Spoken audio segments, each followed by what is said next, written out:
Ilang po yan, no? Nagwergi rin by landslide ang mga kaanak ng Duterte for congressman ng 3rd District, Pulong Duterte!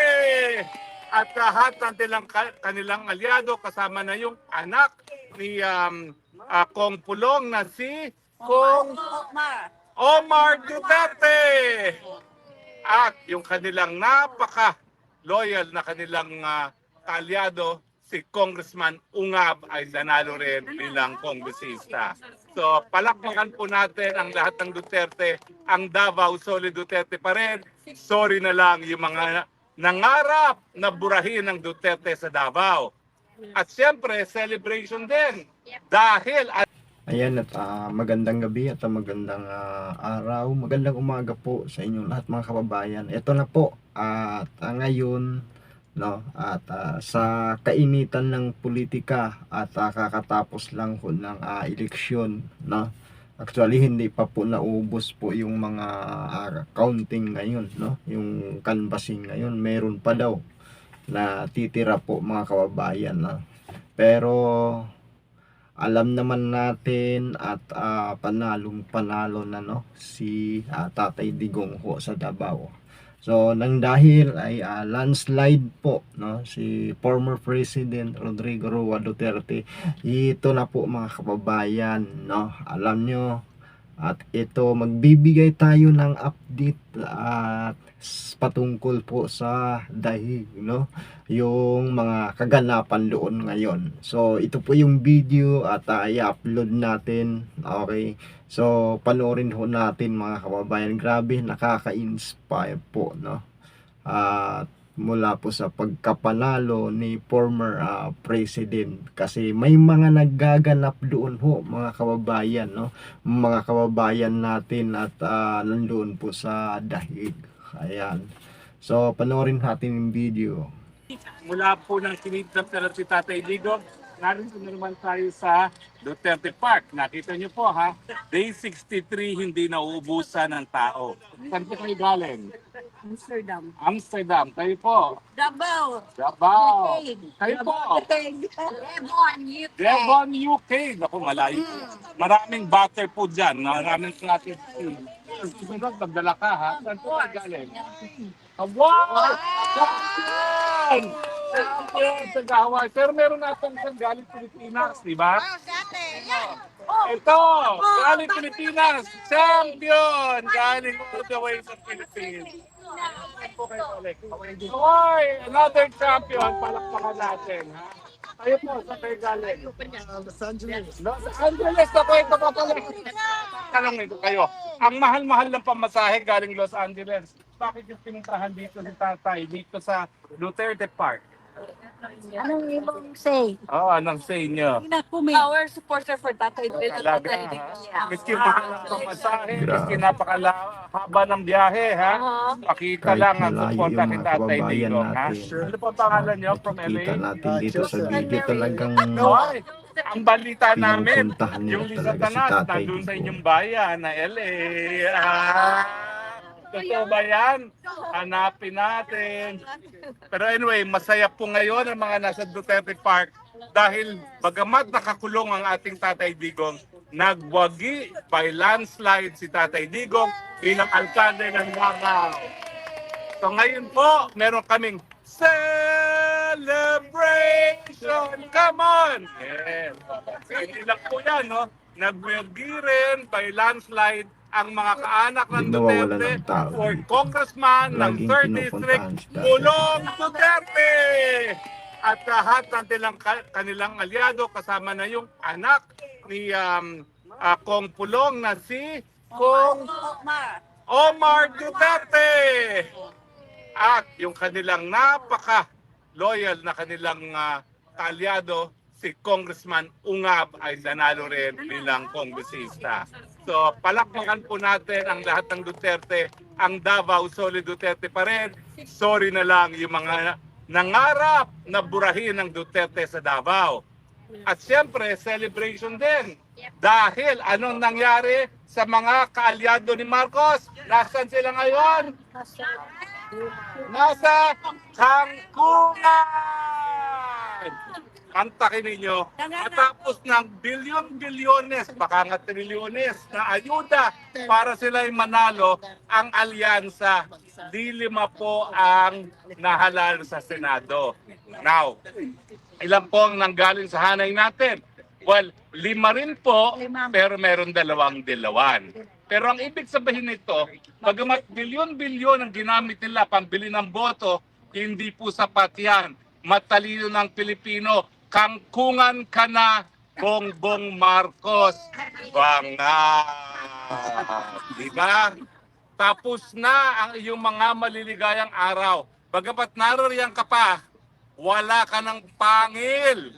Wala ka ng pangil. Kahit anong gawin mo, hindi mo na pwedeng supilin ang taong bayan. Dahil nagsalita ng taong bayan, kangkungan ang Marcos Jr. Now, pag-usapan natin yung 2 dilawan na nakapasok. Ano ba ang ibig sabihin na nakapasok yung 2 dilawan? Well, yan po yung malinaw na ebidensya na nagkaroon na ng pagsasanib puwersa ang mga loyalista ni Bangag at ang mga dilawan. Otherwise, saan manggagaling yung boto ng 2 dilawan, no? Unang-una po, ha? Tandaan niyo po. Sa ating analysis, 3 po yan. 14, 14, 14. Duterte, Marcos, and Dilawan. So, ang ibig sabihin lang po yan, kung Dilawan lang, hindi sapat. So, nangyari, nakipagsanib puwersa ang mga Bangag dito sa mga Dilawan. Ano pa ang prueba na nagsanib puwersa sila? Yung akbayan ni, ano bang pangalan ng akbayan na senadora? Ang pangalan ay si Ontiveros. Huwag natin kalimutan. Abay, number 1. Pwede ba mag-number 1 yan kung hindi nagsanib puwersa ang mga kadiliman sa kasamaan? So, nagsanib puwersa ang kadiliman at kasamaan, yan ang resulta, nag-number 1 ang akbayan na Ontiveros. At wag din mo natin kakalimutan, nakapasok din si Leila de Lima. Si Lai, ano pangalan ni Laila? Lailay de Lima. Bakit? Dahil nga sa pagsasali puwersa ng mga kadiliman at kasamaan na tinatawag natin mga loyalista at dilawan. Pero anong ibig sabihin pa rin yan? Ang ibig sabihin pa rin yan, maski sila'y nagsanib puwersa, hindi pa rin nila nagiba ang Duterte. At ang magandang balita, maski gusto nilang tanggalin ang ating Inday Sara Duterte, wala na po silang boto para tanggalin siya pagdating na impeachment trial. Bakit? Bilangin natin. 5 ang nanalo sa atin ngayon. 5. Bongo, De La Rosa, Marcoleta, Villar, Marcos. Meron pa tayong isa na Robin Padilla. Ngayon, sino pa yung mga nanunungkulan ngayon? Well, nandyan po yung 2 Cayetano. Nandyan po ang Joel Villanueva. Nandyan po ang 2 Estrada. 11 na po yan na sa tingin ko boboto para kay Inday Sara. Bakit? Kasi 11 yan, lahat yan pinangampanya ni Inday Sara kung hindi ng 2016 and ng 2019. Diba? So tingin ko, wala na po yung impeachment na yan. At mga kaibigan, ang masaya, yung mga walang ya sa akin sa WAD Committee, bye-bye! Ubadero, bye-bye! Abang, ano yun? Sino yun? Benny, Abante, bye-bye! Paduano, bye-bye! At saka mga kampon ni Joe Masison na nangarap mag-senador, si Castro, bye-bye! Sino pa isa? Yung isa pang babae, Rosas, bye-bye! Ayan, basura. O, kita nyo na ha, akala nyo mananahimik ang mga Duterte. Hindi po, ginamit ang Duterte na kanilang kapangyarihan sa balota. Pagkamat, siyempre, lahat tayo nanghihinayang dahil marami sa ating mga kasama ang hindi talaga pumasok. At sa tingin ko, mas marami dapat sa 5 ang pumasok. Pero ang importante po, pagdating ng Hunyo, wala na silang boto para tanggalin si Inday Sara Duterte. At ang titingnan na natin ngayon, ang 2028. Pero ako po, hindi ako makakantay. Kayo ba makakantay pa?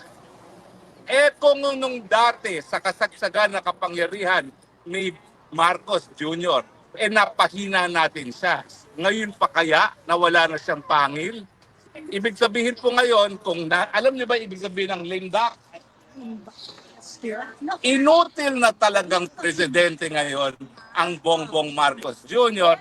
dahil wala na siyang kasagsagan na puwersa, siya po ngayon ay inutil. Hindi nakapagpanalo ng mayorya man lang ng kanyang mga kandidato. Alam niyo pa ho, pinakamasakit, yung kanyang partido na PFP, Bokya ang nanalo.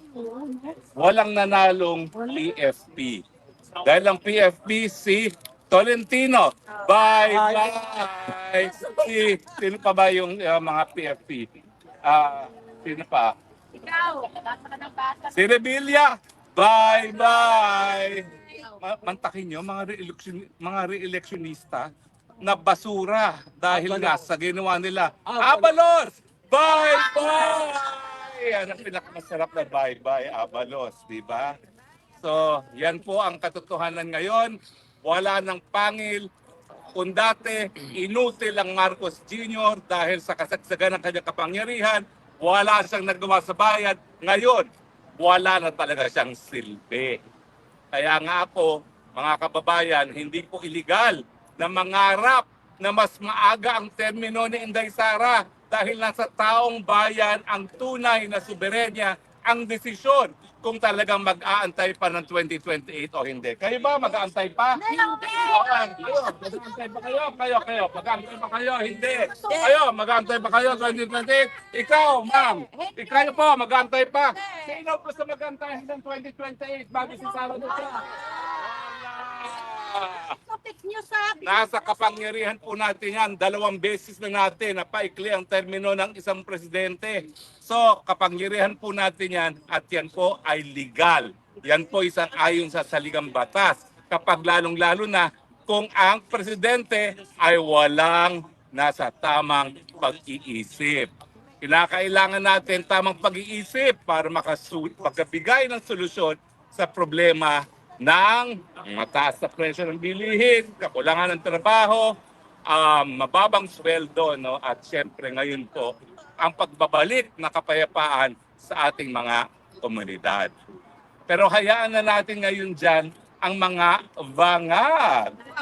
Bilang pagdiriwang, alam niyo ba ang mga seveningin moves? Alam niyo ba yon? Sino may alam ng seveningin moves? Hindi niyo alam? Si ate yata alam. Bangag. Halika kayo dito, lahat tayo, seveningin moves. Dahil tayo ay nagdiriwang sa pagkapanalo ni Tatay Digong. Okay? Lahat pa kayo, marunong kayo ng seveningin moves. Ha? Halika na, seveningin moves na tayo. Bakit ba nahihiya kayo? Ha? Anyway, saka na tayo mag-seveningin moves. So, gusto niyo ba mag-seveningin moves? Ha? Okay? Okay na kayo, dito kayo. Dumating pang mas maraming mga kasama. Yeah. Anong mensahe niyo kay Marcos Jr. na walang nanalong PFP? Kayo. Ha? Pag-server.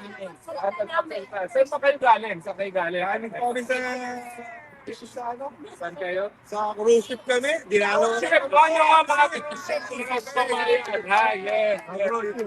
Ano, happy ba kayo? Happy! Sa eleksyon. Naniniwala pa ba kayo na may pangil pa si Marcos Jr.? Wala na! Pasayawin na yan. Pasayawin. Kayo, ang tanong, ngayon wala na siyang pangil. Mag-aantay pa ba tayo ng 2028 para makaupo si Sara Duterte? Hindi! Now na! Ilang dapat pamuno now na sa Inday Sara Duterte. Inday Sara Duterte. Inday Sara Duterte. Hello, mga pag-ibig. Saan po kayo natin? Kayo dito. Welcome, Saan po kayo natin? Sa Vegas. Alaska. Oh, naku, mukhang itong bagong champion. Oh. Picture muna. Okay. Layo, Alaska. Okay. Tayo, pero ang tanong ko, marunong ba kayo ng mga 7 movies? Ayan!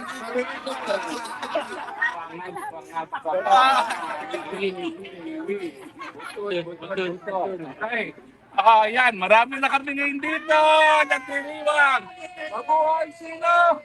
Duterte! Duterte! Yeah! Ayan, andali pa kayo. Dahil sila kayo. Sabi,